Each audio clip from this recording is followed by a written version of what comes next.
தேனி மாவட்டம் போடியில் சந்தேகத்திற்கு இடமான வகையில் காரில் ஆயுதங்களுடன் சுற்றிய கூலிப்படை கும்பல் ஒன்றை சுற்றி வளைத்தது போலீஸ்.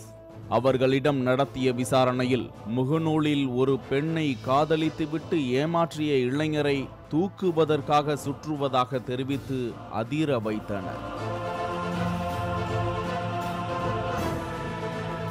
தேனி மாவட்டம் காட்டுநாயக்கன்பட்டியை சேர்ந்த மென்பொறியாளரான அசோக்குமார் முகநூல் மூலம் தோழியாக அறிமுகமான மலேசியாவை சேர்ந்த அமுதா அருணாச்சலம் என்பவரை காதலித்துள்ளார். சில மாதங்களாக தனது காதலியின் பாஸ்போர்ட் அளவு புகைப்படத்தை மட்டுமே பார்த்து உருகி காதலித்த அசோக்குமார் தனது காதலியை பார்க்க துடிக்க அந்த பெண்ணே நேரில் வருவதாக கூறியிருக்கிறார். அதன்படி 2 மாதங்களுக்கு முன்பு தேனிக்கு வந்துள்ளார் அந்த பெண். காதலியை பார்க்க போகின்றோம் என்ற ஆசையில் சினிமா நாயகன் போல புறப்பட்டு சென்றுள்ளார் அசோக்குமார். முகநூலில் போட்டோஷாப் செய்த புகைப்படங்களை பார்த்து அழகில் மயங்கிய அசோக்குமார் முதன்முறையாக போட்டோஷாப் செய்யாத தனது காதலியின் முகத்தை நேரடியாக பார்த்ததும் அதிர்ந்து போய்விட்டார்.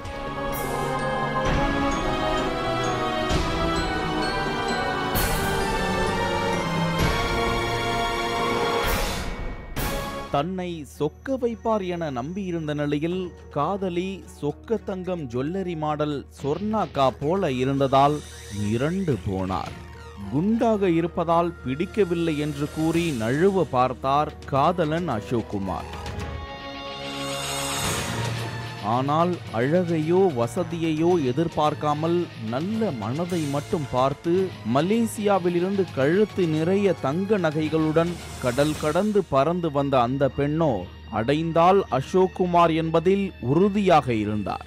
இருந்தாலும் தன்னுடைய காதலி ஸ்லிம்மாக சிக்கென்று இருக்க வேண்டும் என்று கற்பனையில் மிதந்த அசோக்குமார் முகநூல் காதலியை உதாசீனப்படுத்திவிட்டு அங்கிருந்து சென்று விட்டார். ஏமாற்றத்தோடு மலேசியா பறந்த அந்த பச்சை கிளி தற்கொலை செய்து கொண்டதாக தனது சகோதரி மூலம் போனில் தகவல் தெரிவித்தது அங்கிருந்தபடியே அசோக்குமாரை ஆட்டம் காண வைத்தார். இந்த உலகத்தை விட்டு போறேன்ல, அதனால எல்லாத்தையும் போட்டு பார்க்குறேன் ஆசைக்கு.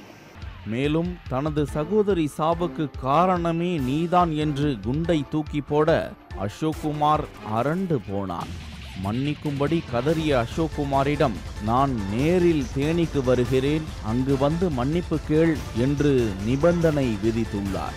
அதன்படி முகநூல் காதலியின் சகோதரி அழைத்த ஹோட்டலுக்கு சென்று பார்த்தால் அங்கு இருந்தது சாத் அதே சொர்ணாக்கா என்பதை கண்டு வெறுப்படைந்தார் அசோக்குமார்.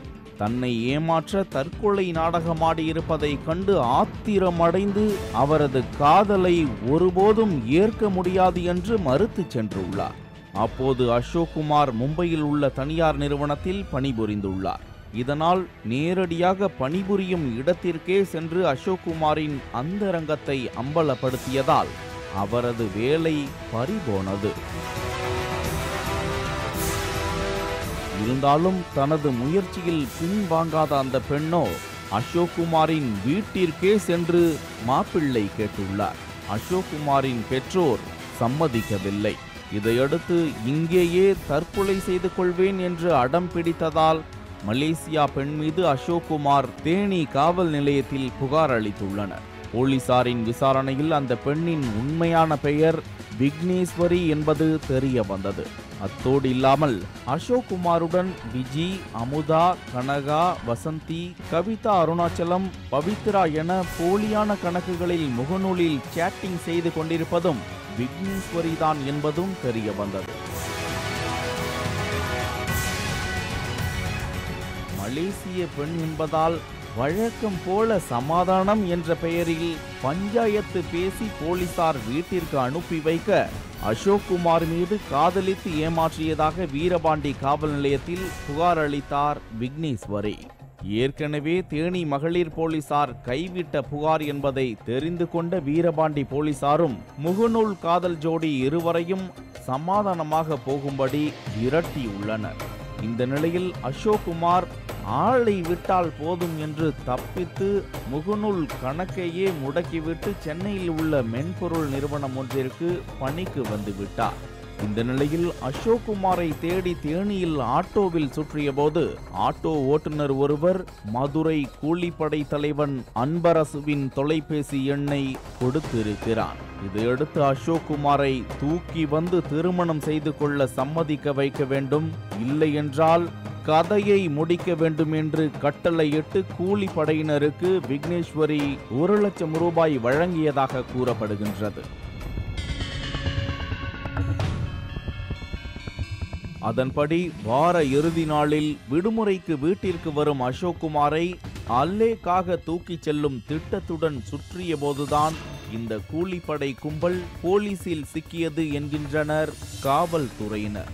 சரியான நேரத்தில் போலீசார் இந்த கும்பலை சுற்றி வளைத்திருக்காவிட்டால் சனிக்கிழமை ஊருக்கு வரும் அசோக்குமார் கொலை கூட செய்யப்பட்டிருக்கலாம் என்கின்றனர் போலீசார். கூலிப்படையை ஏவிய சொர்ணாக்கா விக்னேஸ்வரியை பிடிக்க போலீசார் தேடுதல் வேட்டை நடத்தி வருகின்றனர். வாழ்க்கையை பொழுதுபோக்காக்கி சமூக வலைதளங்களில் மூழ்கி கிடந்தால் காதலிக்க பெண் மட்டுமல்ல, கதையை முடிக்க வில்லங்கமும் அங்கிருந்துதான் வரும் என்பதற்கு சான்றாக நிகழ்ந்திருக்கின்றது இந்த சம்பவம். பாலிமர் செய்திகளுக்காக தேனி செய்தியாளர் கண்ணன் மற்றும் வேல்ராஜ்.